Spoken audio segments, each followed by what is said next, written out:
बाबा साहेब भीमराव अंबेडकर से जुड़ी 5 प्रेरक कहानियां व प्रसंग। दोस्तों, बाबा साहेब भीमराव अंबेडकर का जीवन सतत संघर्ष और सफलता का ऐसा समंदर है जिसमें खोजा जाए तो हमें ज्ञान और प्रेरणा रूपी बहुमूल्य रत्न प्राप्त हो सकते हैं।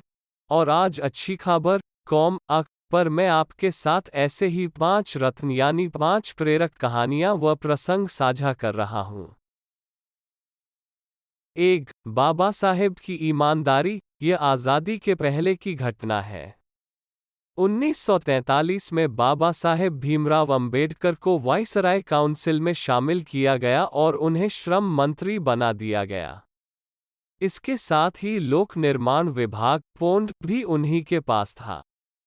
इस विभाग का बजट करोड़ों में था और ठेकेदारों में इसका ठेका लेने की होड़ लगी रहती थी। इसी लालच में दिल्ली के एक बड़े ठेकेदार ने अपने पुत्र को बाबा साहेब के पुत्र यशवंत राव के पास भेजा और बाबा साहेब के माध्यम से ठेका दिलवाने पर अपना पार्टनर बनाने और 25-50% तक का कमीशन देने का प्रस्ताव दिया। यशवंत राव उसके झांसे में आ गए और अपने पिता को यह संदेश देने पहुंच गए। 2. बाबा साहेब और लाइब्रेरियन डॉक्टर अंबेडकर ने अपने जीवन में बहुत से कष्ट सहे लेकिन कभी भी अपनी शिक्षा को प्रभावित नहीं होने दिया। वो हर दिन 14 से 18 घंटे तक अध्ययन किया करते थे। शिक्षा के प्रति उनकी ललक और जी तोड़ मेहनत का ही परिणाम था कि बड़ौदा के शाहू महाराज जी ने उन्हें उच्च शिक्षा के लिए इंग्लैंड भेज दिया था। लंदन प्रवास के दौरान वे रोज एक लाइब्रेरी में जाया करते थे और घंटों पढ़ाई किया करते थे। एक बार वे लंच टाइम में अकेले लाइब्रेरी में बैठे ब्रेड का एक टुकड़ा खा रहे थे कि तभी लाइब्रेरियन ने उन्हें देख लिया और उन्हें डांटने लगा कि कैफेटेरिया में जाने की बजाय वे यहाँ छिपकर खाना खा रहे हैं। लाइब्रेरियन ने उन पर फाइन लगाने और उनकी मेंबरशिप खत्म करने की धमकी दी। तब बाबा साहेब ने क्षमा मांगी और अपने समाज के संघर्ष और इंग्लैंड आने की वजह के बारे में बताया। उन्होंने यह भी बड़ी ईमानदारी से कबूल किया कि कैफेटेरिया में जाकर लंच करने के लिए उनके पास पर्याप्त पैसे नहीं हैं। 3. ख्याल कौन रखेगा? यह घटना तब की है जब डॉक्टर अंबेडकर जब अमेरिका की कोलंबिया यूनिवर्सिटी में पढ़ रहे थे। वह रोज सुबह लाइब्रेरी खुलने से पहले ही वहां पहुंच जाते थे और सबके जाने के बाद ही वे वहां से निकलते थे। यहां तक कि वे कई बार लाइब्रेरी की टाइमिंग खत्म होने के बाद भी वहां बैठे रहने की अनुमति मांगा करते थे। उन्हें रोज ऐसा करते देख एक दिन चपरासी ने उनसे कहा, क्यों तुम हमेशा गंभीर रहते हो, बस पढ़ाई ही करते रहते हो और कभी किसी दोस्त के साथ मौज मस्ती नहीं करते।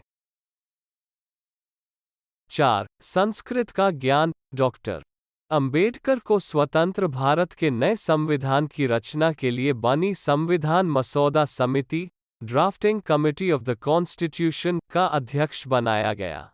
बात जब शेड्यूल्ड लैंग्वेजेस की लिस्ट तैयार करने की आई तो बाबा साहेब उसमें सभी भाषा की जननी संस्कृत को भी स्थान देना चाहते थे।